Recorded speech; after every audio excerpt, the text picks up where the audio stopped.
오늘 대강절 두 번째 주일 하나님께서 우리에게 주시는 말씀은 누가복음 10장 38절로 42절까지의 말씀입니다. 누가복음 10장 38절부터 42절까지의 말씀. 우리 38절부터 42절까지 같은 마음으로 함께 봉독토록 합니다. 그들이 길 갈 때에 예수께서 한 마을에 들어가심에 마르다다 이름하는 한 여자가 자기 집으로 영접하더라. 그에게 마리아라 하는 동생이 있어 주의 발치에 앉아 그의 말씀을 듣더니 마르다는 준비하는 일이 많아 마음이 분주한지라. 예수께 나와 이르되 주여 내 동생이 나 혼자 일하게 두는 것을 생각하지 아니하시나이까. 그에게 명하사 나를 도와주라 하소서. 주께서 대답하여 이르시되 마르다야 마르다야 네가 많은 일로 염려하고 근심하나 몇 가지만 하든지 혹은 한 가지만이라도 족하니라. 마리아는 이 좋은 편을 택하였으니 빼앗기지 아니하리라 하시니라. 아멘. 저는 오늘 본문 말씀 누가복음 10장 38절로 42절 말씀을 통해서 인생에서 꼭 필요한 한 가지라는 제목으로 주의 말씀을 선포하도록 하겠습니다. 우리가 어떤 일을 할 때에 우선순위를 두는 것이 중요합니다. 왜냐하면 그 우선순위를 어떻게 두느냐에 따라서 모든 결과가 달라지기 때문입니다. 그래서 어떤 사람들은 이야기할 때에 그 사람의 우선순위가 그 사람의 행동을 결정한다, 이런 이야기를 했습니다. 미시건에 있는 켈빈 신학교의 철학가 교수 가운데 제임스 스미스라는 분이 계십니다. 근데 이분이 책을 썼는데 그 책 제목이 참 마음에 와닿아요. 어떤 제목이냐면 You are not you love라는 책이에요. 네가 사랑하는 것이 바로 너다, 이런 얘기예요. 사람이 마음이 가고 우선순위를 두고 열정을 갖고 하는 그것이 그 사람을 대변한다 하는 그런 이야기입니다. 여러분, 요즘에 여러분들의 삶 가운데 가장 사랑하고 있는 것이 무엇입니까? 한번 생각해 보세요. 잘 생각이 안 난다면 내가 내 그 삶 가운데 요즘에 가장 많이 쓰는 단어가 무엇일까? 내가 가장 많이 생각하는 것이 무엇일까? 그게 바로 자신이 관심 두고 있는 것이고 열정 두는 것이고 사랑하는 것이라 그렇게 볼 수 있습니다. 결국 자기가 열정 두는 것에 맞춰서 자기가 그걸 원하던 원하지 않던 행동은 따라가기 마련입니다. 오늘 특별히 누가복음 10장에 있는 전체 내용들을 우선순위의 관점에서 좀 읽을 필요가 있다 보입니다. 이 누가복음 10장에는 크게 세 가지의 사건이 기록되어져 있습니다. 첫 번째는 70인 전도대를 파송하는 내용이 나오고요. 두 번째는 율법학자와 대화하는 예수님의 스토리가 기록되어져 있어요. 그리고 마지막 오늘 본문의 메시지는 베다니에 사는 나사로의 3남매, 그 3남매 이야기가 기록되어져 있습니다. 이 앞서서 1절부터 20절에 나와 있는 70인 전도대 이야기를 보면 예수님께서 전도대에게 능력을 부어주시면서 복음을 전하고 파송시켰어요. 그랬더니 제자들이 돌아와서 기뻐합니다. 17절에 보니까 70인이 기뻐하며 돌아와 이르되 주여 주의 이름이면 귀신들도 우리에게 항복하더이다 라고 이야기를 합니다. 이제 어깨에 힘이 들어간 거예요. 주님께 능력받고 나서 복음 전하고 막 하니까 능력이 나타나가지고 사탄이 벌벌벌벌 떠는 것을 보게 됩니다. 그런데 예수님의 말씀은 굉장히 사뭇 다릅니다. 20절 말씀에 보니까 그러나 귀신들이 너희에게 항복하는 것으로 기뻐하지 말고 너희 이름이 하늘에 기록된 것으로 기뻐하라 하시니라. 주님 말씀하시기를 그래 정말 너희들의 능력 행함 귀하지. 그러나 그거보다 더 귀한 것 있어. 그것은 바로 하늘에 너희 이름이 기록된 것. 너희가 구원받은 것이 더 귀하다. 하나님이신 예수님의 관점은 구원받음에 있어요. 사람들은 당장의 눈에 능력히 행하는 게 있다는 겁니다. 주님은 눈에 보이는 것보다 보이지 않는 것의 가치를 더 두고 계신다 하는 것을 보게 됩니다. 21절로 37절까지는 율법학자와의 대화가 나타납니다. 25절에 보니까 율법학자가 이런 질문합니다. 어떤 율법교사가 일어나 예수를 시험하여 이르되 선생님, 내가 무엇을 하여야 영생을 얻으리이까? 왜 시험했다라고 이렇게 표현이 되어 있느냐? 예수님이 뭐라고 이야기할지 잘 알고 있어요. 근데 과연 어떻게 얘기하나 이 율법학자가 생각을 한 겁니다. 그랬더니 주님께서 답변이 이렇지요. 너는 율법이 뭐라고 얘기하고 너는 율법을 어떻게 읽고 있느냐 이렇게 이야기합니다. 그때 27절에 대답하여 이르되 내 마음을 다하고 목숨을 다하여 힘을 다하여 뜻을 다하여 주 너의 하나님을 사랑하고 또한 내 이웃을 네 자신같이 사랑하라 하셨나이다. 한마디로 이야기하면 하나님 사랑하고 이웃 사랑하라 하는 걸로 자기는 읽고 있다 이렇게 얘기를 합니다. 잘 알고 있는 거죠. 그랬더니 주님께서 말씀하시기를 너도 그와 같이 하라 라고 말씀해 주시죠. 단순히 머리로 아는 것, 지식으로 아는 것, 그거보다 행해서 그것을 실천해 나아가는 가치에 대해서 알려주고 계십니다. 오늘날 우리도 마찬가지죠.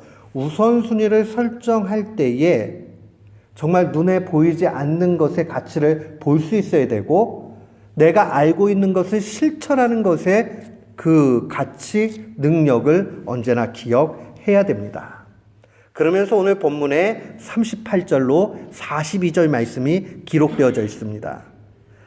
제자들과 함께 길 갈 때 예수님께서 한 마을로 들어가지요. 이 마을은 베단이라는 동네였습니다. 베단이는 예루살렘에서 매우 가까웠습니다. 고작 동쪽으로 한 3km, 한 2마일 정도만 가게 되면 이 감람산, 올리브산이 있었는데 이 올리브산 기슭에 있는 산동네였어요. 그러니까 그렇게 사람들이 넉넉하지 않았던 동네입니다. 예루살렘에 비해서 아주 보잘것없는 그러한 가난한 동네가 베단이었습니다. 근데 이 베다니에는 3남매가 살았어요. 우리가 성경 속에 보면 구걸하며 생활을 했던 거지 나사로가 등장을 합니다. 그 나사로는 예수님께 큰 사랑을 받았지요. 그런데 이 나사로는 믿음의 사람이었어요. 나사로가 죽었어요. 근데 주님이 그 죽음 앞에 눈물을 흘리셨어요. 그리고 그를 살려주셨어요. 정말 실제적인 부활을 경험해 본 사람 중에 하나가 바로 나사로였습니다. 나사로에게는 자매들이 있었습니다. 하나는 마르다고 하나는 마리아입니다. 마르다는 마리아의 언니였고 극진히 예수님을 섬겼습니다. 성경에는 더 구체적으로 나오진 않지만 이 마르다의 성품으로 봤을 때에 많은 사람들을 음식도 해주고 이렇게 봉사하면서 섬기는 사람이 아니었을까라는 생각이 듭니다. 그런데 그 동생이었던 마리아는 또 다른 모습이 있었습니다. 말씀을 사모했습니다. 예수님을 너무 사모했습니다. 그래서 오늘 본문 말씀에 있는 대로 주의 발치에 앉아 그의 말씀, 예수님의 말씀 듣기를 즐겨했습니다. 그런데 이 동생 마리아는 요한복음 11장에 와서 보니까 이 마리아는 향유를 주께 붓고 머리털로 주의 발을 닦던 사람이었음을 볼 수 있습니다. 그러니까 예수님을 정말로 사랑했던 그런 사람이죠. 근데 여기에서 오늘 본문 속에 약간 문제가 발생을 했습니다. 처음에 다 좋은 마음으로 이제 예수님의 오심을 기뻐하면서 영접을 하지요. 음식 준비로 분주했던 마르다가 준비하다 보니까 너무 바쁜 거예요. 그러다 보니까 마음에 슬금슬금 뭔가 불편한 마음이 생깁니다. 불평이 생겨납니다. 그 불평이 무엇이었냐면 바로 이 마리아는 예수님 곁에서 말씀 듣고 자기 준비하는 것은 전혀 도와주지 않는 겁니다. 이것에 대해서 이제 요청을 하죠. 예수님, 동생에게 같이 좀 일 좀 도우라고 해주면 어떨까요? 라고 얘기하니까 41절 42절에 주님이 이렇게 말씀하십니다. 주께서 대답하여 이르시되 마르다야 마르다야 네가 많은 일로 염려하고 근심하나 몇 가지만 하든지 혹은 한 가지만으로도 족하다라고 그렇게 이야기합니다. 그리고 오늘 말씀이 정리가 되죠. 오늘 본문 말씀은 예수님께서 음식 준비하는 것보다 말씀 듣는 게 더 중요해 라는 뜻으로 주신 말씀이 아니에요. 그렇게 해석하는 경우도 많이 있었지만 깊이 묵상을 해보면 그런 의미가 아니에요. 그래, 너는 음식 준비하는 그 일 참 귀하다. 또 마리아는 말씀 듣는 일 참 귀하다. 말씀 듣는 거 택했으니 그것으로 족하다. 너도 믿음 가운데서 봉사하니 그거 아름답고 족하다. 그런 측면에서 말씀하는 겁니다. 사랑하는 성도 여러분, 오늘 이 말씀을 바라보면서 우리가 먼저 전제 속에서 기억을 해야 되는 것은 마리아나 마르다나 모두가 신앙의 사람이었던 것이었고, 또한 이들은 예수님을 사랑했고 예수님에게 사랑받는 사람이었다는 것을 기억해야 됩니다.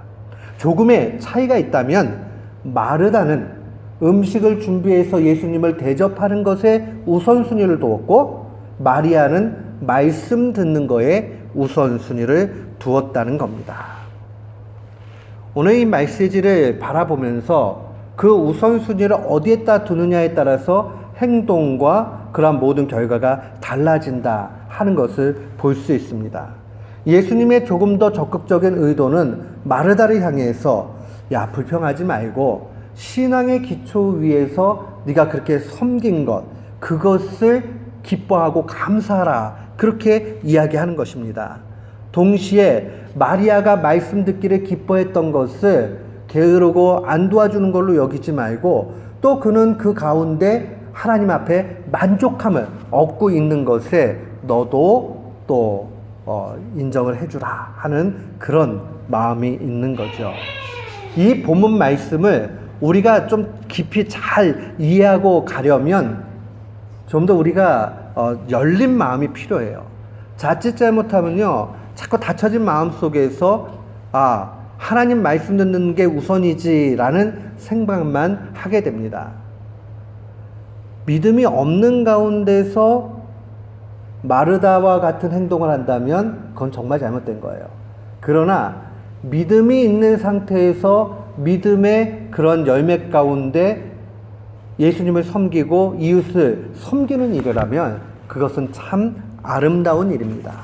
동시에 하나님의 말씀을 더 알기 위해서 힘써 나아가는 일도 귀중합니다. 그런 의미에서 우리가 집중하면서 생각을 해야 되는 것은 먼저 이 신앙이라는 것의 기초에서 모든 것을 해야 된다 하는 것을 보게 됩니다. 신앙은 언제나 사랑으로 나타나게 됩니다. 우리가 잘 아는 초대 교부 가운데 어거스틴이 있죠. 어거스틴이 요한 일서를 강해하면서 그가 이런 이야기를 합니다. 사랑하십시오. 그리고 당신이 원하는 것 뭐든지 하십시오. 이런 얘기를 해요. 그에게 있어 사랑이라는 말은요, 다른 것 아니에요. 믿음의 기초 위에서 믿음이 있으면, 예수 그리스도를 믿으면 나타나는 행동의 모습이 언제나 사랑이었어요. 그렇기 때문에 사랑하라, 이 말은 믿음을 너는 가지고 있다. 그것이 사랑으로 나타난 것이다. 그러면 믿음 가운데서 무엇이든지 할 수 있다 라고 그렇게 이야기하는 거죠. 정말 그들에게 있어서 가장 필요한 것은 믿음이었고, 오늘 이 땅을 살아가는 우리에게 있어서도 필요한 것은 믿음입니다. 그 인생 가운데 귀중한 게 여러 가지 있지요. 우리가 자녀가 잘 되는 것, 그래서 우리가 희생해가지고 가는 것, 그것도 약간의 가치는 있을 수 있습니다. 세상 가운데 우리가 명예를 얻는 것도 약간의 유익은 있을 수 있습니다. 세상에서 성공하면 또 여러 가지로 나타낼 수 있는 것도 있습니다. 그러나 이러한 것보다 더 우선 두고 정말 꼭 양보하지 말아야 되는 한 가지가 있다면 그것은 바로 믿음입니다. 우리 인생 가운데서 가장 귀중한 것, 믿음인 것을 기억해야 됩니다. 저는요, 세상 가운데서 남부럽지 않게 모든 것을 얻었는데 믿음이 없어가지고 넘어지고 쓰러지는 사람들을 정말 많이 종종 흔하게 볼 수 있었습니다. 많이 배웠어요. 많이 가졌어요. 사람들이 다 성공했다고 얘기해요. 그런데 믿음이 없어가지고 넘어지는 가운데 정말 인생을 허비하는 것을 봤습니다. 제가 알고 있는 한 권사님은 믿음이 좋은 듯 보였는데 그 마음속에 탐심이 작용을 했습니다. 그러다 보니까 딸이 세 명이 있었는데 셋을 모두 불신자 가정으로 결혼을 시켜버렸습니다. 누가 봐도 다 내세울 만한, 야, 결혼 잘했네 할 만큼의 그런 일이었습니다. 그런데 믿음이 없으니까 결혼하고 나서 행복하지 않습니다. 그러고 나니까 세 가정이 모두 불안합니다. 권사님은 언제나 목에 심혈을 주며 이렇게 이야기합니다. 저는요, 우리 딸들을 불신자 가족의 선교사로 보냈습니다. 말은 아름답지요. 그러나 믿음 없는 가운데 이루어진 그 일들은 결국 좋은 열매를 맺지 못합니다. 믿음이 인생 가운데 가장 귀합니다. 저는 제가 목사이기 때문에 이 말씀을 드리는 것 아닙니다. 우리의 인생 가운데 가장 값진 것은 믿음 한 가지라는 것을 분명히 기억해야 됩니다. 은, 금보다도 더 귀한 것, 믿음. 그 믿음은 예수 그리스도를 믿는 것입니다. 우리 가운데 예수 그리스도가 계시면 가장 값진 것을 얻은 것입니다.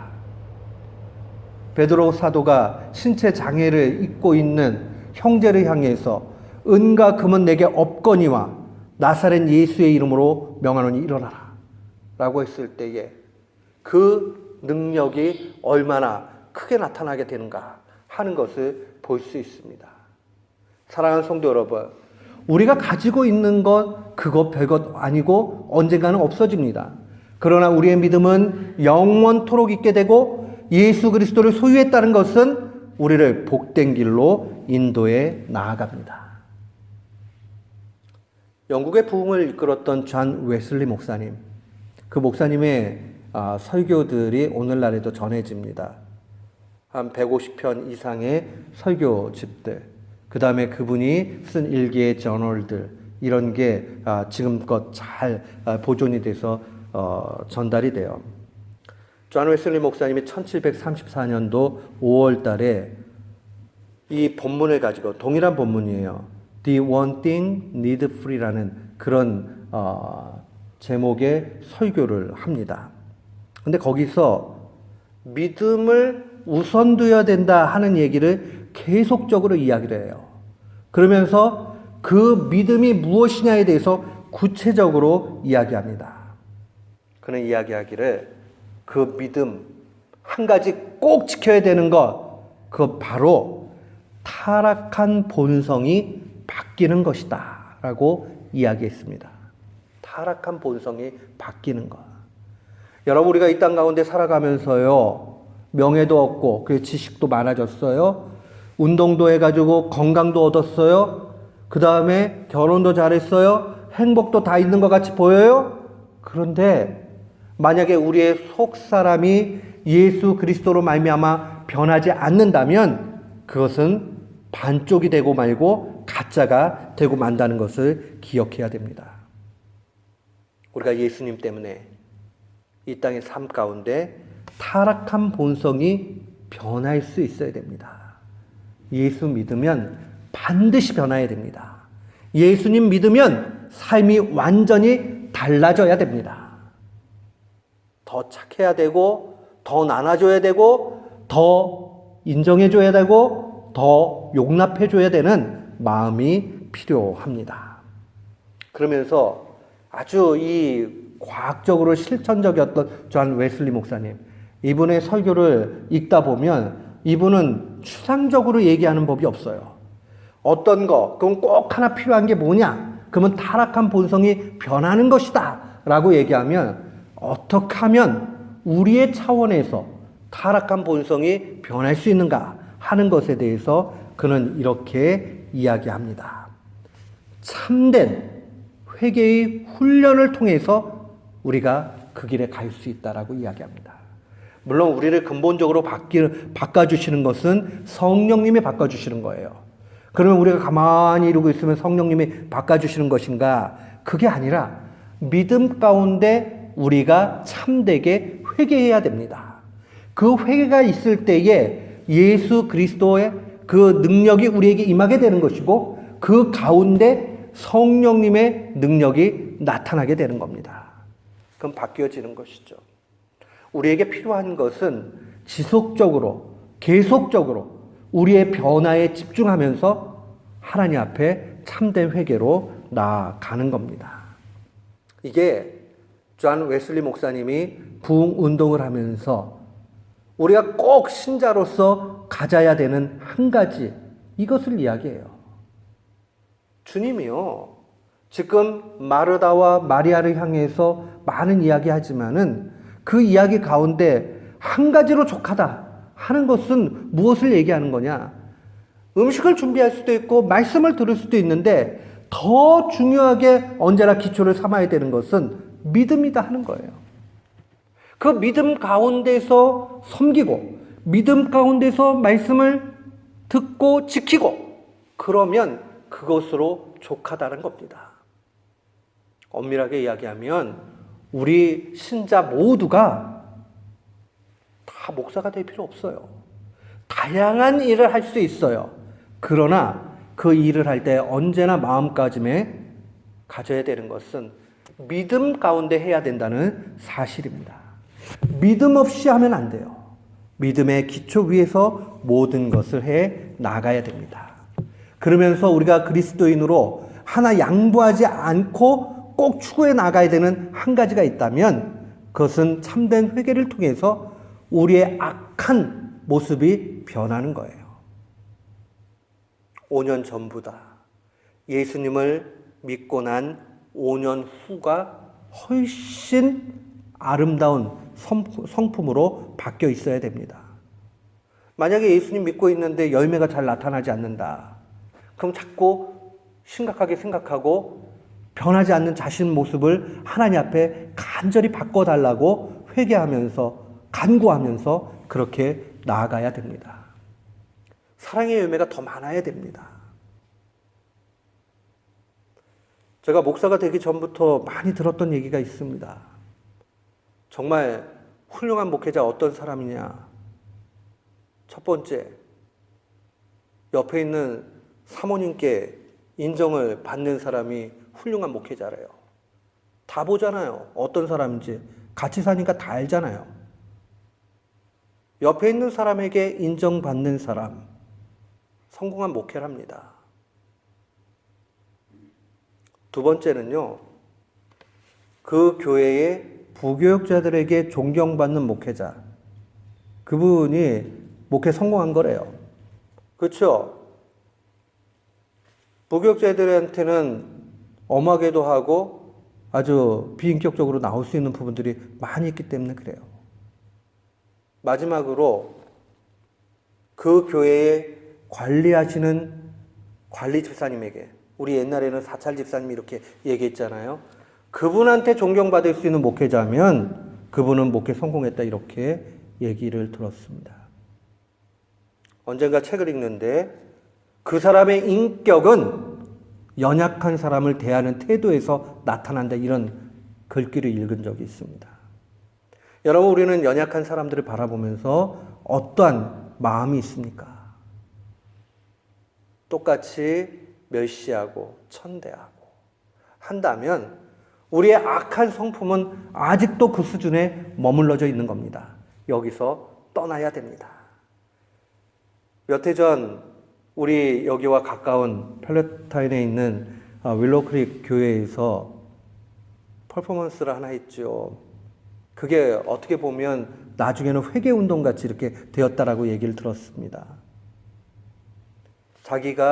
자기도 모르는 사이에 인종차별을 경험했던 것, 레이시즘에 대해서 이야기를 하면서 폴리스가 내가 백인이기 때문에 나를 그냥 놔주고 내가 유색인종이기 때문에 더 엄격하게 하고 했던 그런 이야기들을 고백하면서 결국 그 교회 전체가 우리 안에 그리스도인이라는 이름이 있지만 우리 속에 여전히 있는 연약함에 대해서 고백하고 우리가 여기서 좀 떠나자 하는 그러한 신앙의 결단을 내렸다 하는 기사를 본 적이 있습니다. 오늘 우리가 대강절을 맞이해서 지나가면서 우리 신앙을 다시 한번 생각해 봐야 되겠습니다. 내 신앙 가운데 아직 바뀌어지지 않은 악한 성품은 무엇인가? 정말 내 신앙 가운데서 철저하게 주님을 의지하지 못하는 것은 무엇인가? 만약에 우리가 이 가운데서 참된 회개 가운데 주님 앞에 나아가게 된다면 하나님은 우리에게 은혜를 베풀어 주실 것이고 우리의 타락한 본성을 바꿔 주실 것입니다. 그러면 우리는 믿음의 사람으로 나아가게 될 것이고 그 가운데 우리는 주님 앞에 칭찬받는 성도가 될 것입니다. 오늘도 이 말씀을 마음에 간직하면서 인생 가운데 믿음, 타락한 본성이 변하는 것, 이거 가장 중요하다 하는 것을 마음에 간직하고 오늘도 믿음의 경주에서 승리하는 귀한 교우들 되시기를 주님의 이름으로 축원합니다. 아멘.